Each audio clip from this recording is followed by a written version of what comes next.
పట్టా వచ్చిందండి. అప్పటి నుంచి పట్టా వచ్చిన కాడ నుంచి శిస్తులు కడుతున్నామండి. మా భూమి కాకపోతే మమ్మల్ని శిస్తులు కట్టుకొని కదా.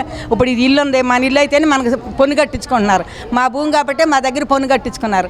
70 సంవత్సరాల చిల్లర నుంచి మా యాండోవర్లో ఉందండి భూమి. మేము సాగు చేసుకుని పంటలు పండించుకుంటున్నాం.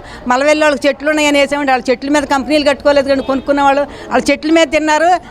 వాళ్ళ చెట్ల మీద తిన్నారని మేము భూమి పండించుకుని తిన్నాం. పండించుకునే భూమికి మాకు నష్టపరిహారం వేయొద్దండి. చెట్లు వాళ్ళకి వరకు వేస్తారా? మరి మా రైతులు ఏమైపోవాలి? అదండి మీది అదర్వైజ్ మండలం, నుజువీడి మండలం వాళ్ళ రైతులు కదా. ఏంటండి మాయేనండి. నవాబులు కానించి 40 కాడి నుంచి ఉందండి. మా మామగారు నాన్నగారు 70 సంవత్సరాల నుంచి మా హ్యాండ్ ఓవర్లు ఉందండి భూమి. మేము మినుము, కంది, ఉలవ అవన్నీ మేము పండించుకుంటున్నాం సార్. అసలు అయినా మాకు ఏమీ లేదండి. మా ఆడపిల్ల కట్నం కూడా ఇచ్చుకున్నామండి. అది కట్నం ఇచ్చినప్పుడు ఊరుకోరు కదండి. వచ్చారండి.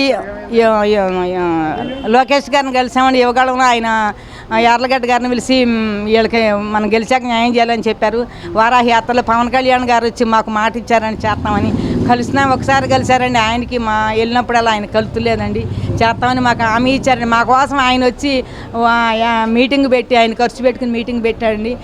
ఆయన వేస్తాడని చెప్పి చంద్రబాబు నాయుడు గారు కూడా మాకు న్యాయం చేస్తా అన్నారండి.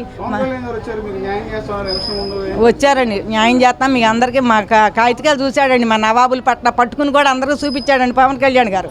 ఇవాళ కూడా పట్టా తెచ్చానండి నేను, నవాబుల పట్ట అందరికీ చేస్తానన్నాడు. మరి గెలిచినాక మరి ఎందుకన్నా ఒకసారి వెళ్తే మరి కలెక్టర్ గారు ఫోన్ చేశారు. ఆయన స్విచ్ ఆఫ్ అని అన్నారు. మరి మళ్ళీ తర్వాత మమ్మల్ని కలుతులేదండి. వెళ్ళినప్పుడు అలా అక్కడ లేరు సార్ అని చెప్పి పోలీసులే ముందర బయటికి తోసేస్తున్నారు. మా పొలానికి మాకు 7,00,000 కాడికి ఇవ్వాలని, లేకపోతే మా పొలాలకు మాకు పట్టాలు ఇచ్చుకుంటే మేము ఆడపిల్లలకి ఇచ్చుకున్నాం కదండి. కట్నం ఇచ్చినప్పుడు పిల్లలు ఊరుకోరు కాదు, తిప్పి పంపించేస్తారు. ఈ చాలా వాళ్ళందరూ చాలా వరకు చచ్చిపోయారండి. కొందరు కాళ్ళు తీసేసారు, కొందరు చచ్చిపోయారు. మేము కూడా ఇంకా కొన్నాళ్ళు చచ్చిపోతాం సార్. ఇక బతుకు ఈ డబ్బులు రాకపోతే అందరూ చాలా చచ్చిపోతాం. అదండి మా పరిస్థితి. అది